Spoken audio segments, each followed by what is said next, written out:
Coucou mes amis, coucou, j'espère que vous allez tous et toutes super bien. Ce soir, je vais vous raconter l'histoire du 5 novembre ou l'histoire de la nuit de Guy Fawkes. Peut-être vous connaissez déjà cette histoire si vous avez étudié l'anglais à l'école, quelque chose comme ça. Mais en fait, on préfère d'utiliser la phrase la nuit de la nuit de feu de joie. La nuit de feu de joie. Comme ça, feu de joie. Vous comprenez. Chaque année, sur le 5 novembre, il y a plein de feux d'artifice en Angleterre pour célébrer cette fête. Je dirais que la nuit de feu de joie, ce qu'on appelle Bonfire Night, okay. C'est notre équivalent à la Bastille. Mais plutôt que célébrer le début d'une révolution, on célèbre ici l'échec d'une révolution contre la monarchie. Donc c'est une fête un peu monarchiste. Mais l'histoire est super intéressante. Je porte ce soir mes vêtements de l'époque. Ils sont pas de l'époque, mais ils ont l'air de l'époque. Ouais. Et je vais vous raconter l'histoire de Guy Fawkes et la conspiration des poudres. Et la raison pour laquelle on célèbre la nuit de feu de joie. J'ai mes notes sur mon ordinateur et j'ai aussi ma liste de vocabulaire ici parce qu'il y a si beaucoup de vocabulaire que je connaissais pas. Donc j'espère que c'est pas trop énervante si je suis toujours comme avec mes yeux. On commence. Imaginez. L'année, c'est 1605. Et James le premier d'Angleterre, il est aussi James le 6 de l'Écosse. Mais en Angleterre, c'est James Ier. Okay. Et le roi. Et il règne depuis 2 années. Okay, juste 2 années. C'était après la dynastie Tudor, en fait, qu'il a remplacé la reine Elizabeth. Elle est morte. Il est devenu le roi. Et depuis le XVIe siècle, les tensions religieuses sont exacerbées entre les catholiques et les protestants. Donc l'Église d'Angleterre, qui est protestante, a remplacé l'Église catholique en Angleterre dans le XVIe siècle. Et durant le XVIe siècle, ceux qui avaient des convictions religieuses, soit catholiques, soit protestants, ont subi des graves persécutions. Bien que les exécutions sont diminuées sur James Ier, il n'y a pas d'exécution vraiment religieuse dans cette époque. Mais ceux qui ne fréquentaient pas les églises protestantes étaient passibles d'amende. J'espère que c'est le mot correct, passible d'amende. En réalité, c'était les catholiques qui ont dû payer ces amendes. Et bien évidemment, la majorité est soulagée que les persécutions, les exécutions sont terminées. Mais il y a toujours ceux qui sont insatisfaits à cause de cette discrimination fiscale contre les catholiques.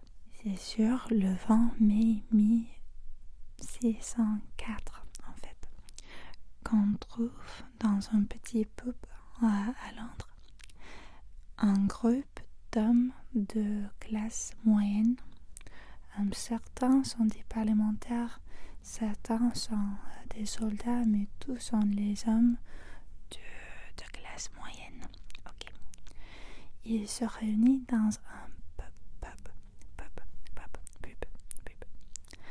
Et les noms de ces hommes, nous avons Robert Catesby, qui est en fait le chef de ce petit groupe, Thomas Winter, John Wright, Thomas Percy et Guy Fawkes. Ok, Guy Fawkes, c'est le nom plus connu, et aussi ceux de Robert Catesby as well. Catesby est le chef. Et on a des autres hommes, des hommes catholiques, ok, les hommes catholiques. Tous ces hommes sont mécontents de l'état de la politique et l'état de la monarchie en Angleterre. Et c'est Robert Catesby qui propose une solution. Il a une solution, mais qu'est-ce que c'est? Robert, il sait qu'il a besoin de quelqu'un avec une grande habileté et une connaissance approfondie d'explosifs. Ok, il a besoin d'une connaissance approfondie d'explosifs. Il est pour cette raison que les hommes se tournent vers Guy Fawkes. Qui est Guy Fawkes? Il est un soldat, en fait. Il a été un soldat en Europe, je crois que c'était en Espagne. Et il a acquis une expertise d'explosifs. Il a une connaissance approfondie d'explosifs. Le complot consistait à introduire clandestinement 36 barils de poudre à canon. 36 barils de poudre à canon. 36 barils de poudre à canon sous le Parlement sur le 5 novembre 1605. Pourquoi le 5 novembre? C'est parce que c'est la journée que le roi et son héritier, le dauphin Henry, vont venir en Parlement aussi. Donc, le complot, c'est que Guy Fawkes, il va entrer la cave de Parlement et il va allumer la mèche pour faire exploser le Parlement et tuer tous les occupants du bâtiment. Puis, ils ont voulu faire une révolution catholique, une révolte catholique. Mais comment c'est possible d'introduire clandestinement, je déteste cette phrase, c'est bizarre. Mais comment c'est possible d'introduire clandestinement 36 barils de poudre à canon sous le Parlement? Comment c'est possible? Donc Thomas Percy, un des hommes catholiques, un des complices, a dit voilà, je suis un noble et donc je peux louer un débarras dans les caves de Parlement. Donc il a loué un entrepôt ou un débarras sous la chambre des lords. C'est Guy Fawkes qui a transporté les barils en faisant passer comme une domestique de Thomas Percy avec un pseudonyme. Maintenant, il ne leur reste plus qu'attendre la visite du roi sur le 5 novembre.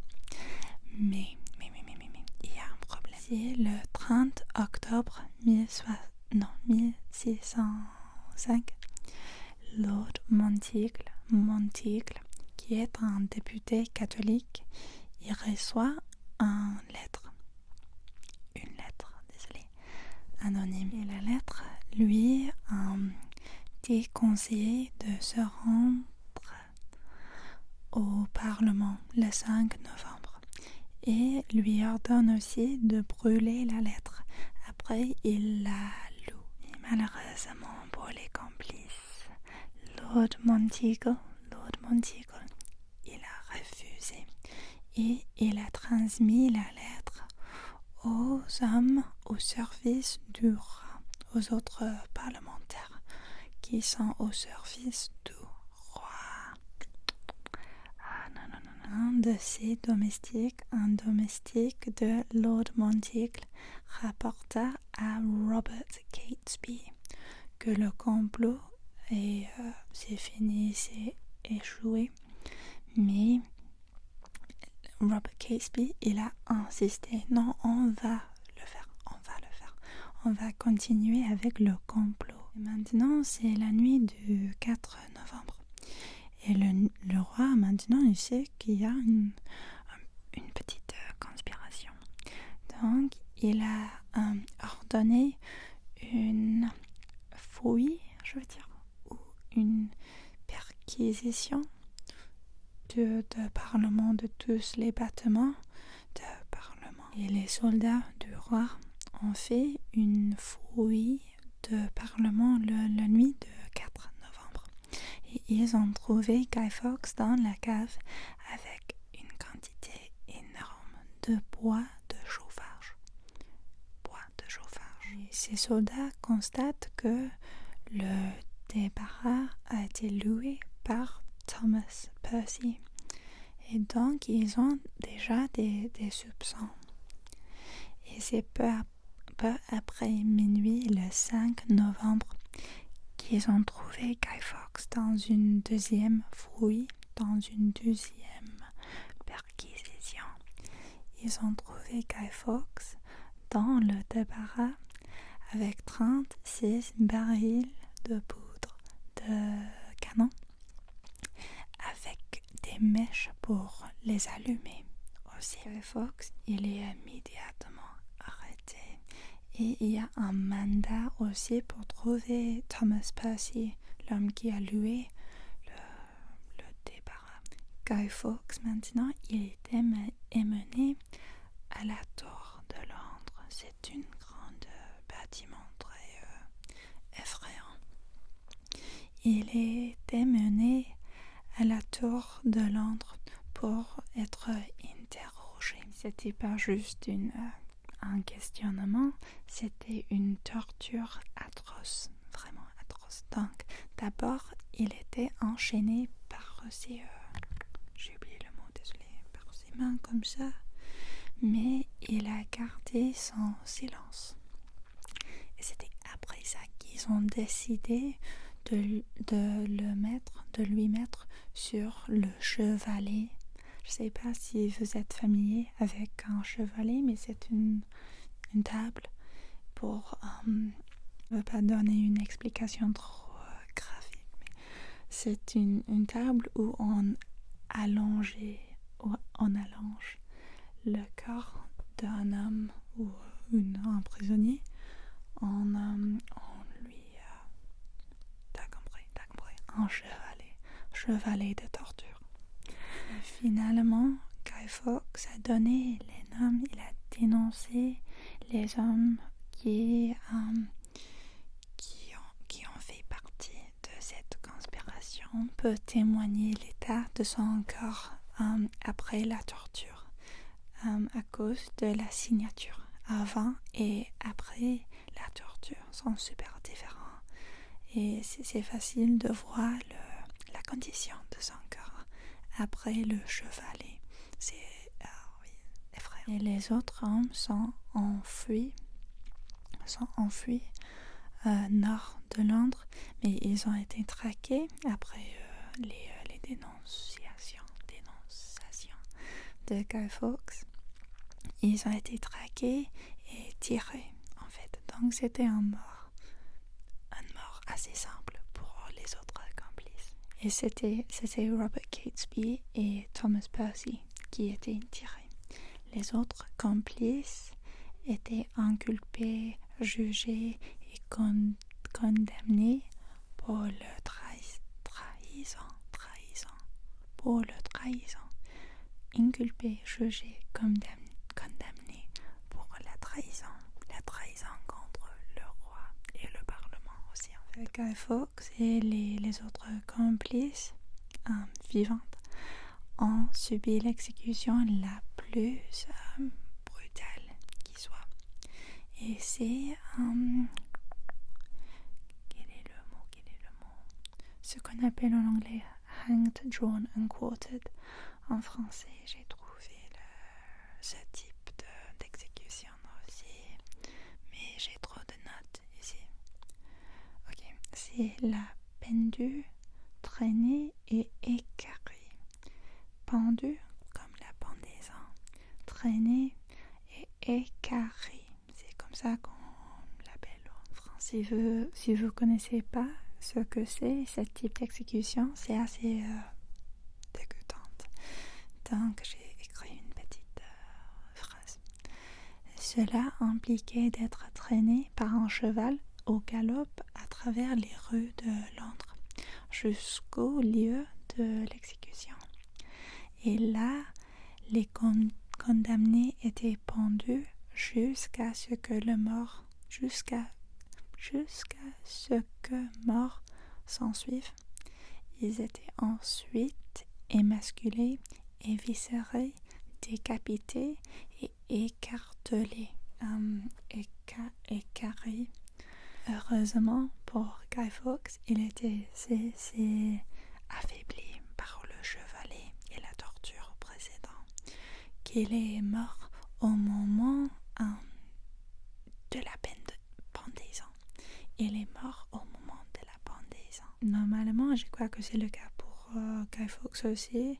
Les portions, les parties différentes du corps après s'être écartées sont mises sur les pans ou sur les murs autour de la tour de Londres. J'espère que j'ai expliqué. La nuit de Bonfire Night, la nuit de feu de joie, a commencé comme une célébration monarchiste symbolisant la règne inébranlable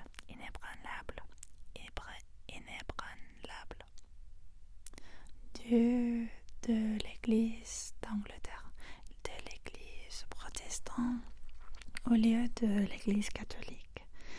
Dès 1606, les églises protestantes ont fait des offices spéciaux chaque année sur le 5 novembre. Et normalement, c'était des offices très anticatholiques, super anticatholiques. Et au fil des ans, cette tradition est transformée en une véritable célébration du protestantisme et de la monarchie protestante d'Angleterre. Et c'était moins de 40 ans plus tard que ces tensions religieuses sont atteignées à nouveau un paroxysme. J'aime ce mot, paroxysme. Avec une guerre civile qui aboutit à la chute de la monarchie et l'exécution du roi Charles Ier. Mais voilà, c'est une autre histoire pour une autre vidéo. Dans les siècles, les participants de la fête ont brûlé une effigie du pape pour montrer la supériorité du protestantisme sur le catholicisme. Cependant, pendant la Révolution française, l'Angleterre s'est alliée avec la papauté. Et le méchant de la nuit de feu de joie est devenu encore Guy Fawkes plutôt que le pape. Et c'est intéressant, à mon avis, super intéressant comment on change les ennemis de l'État dans l'histoire. Et même aujourd'hui, on brûle l'effigie de Guy Fawkes chaque année sur les feux de joie. C'est comme une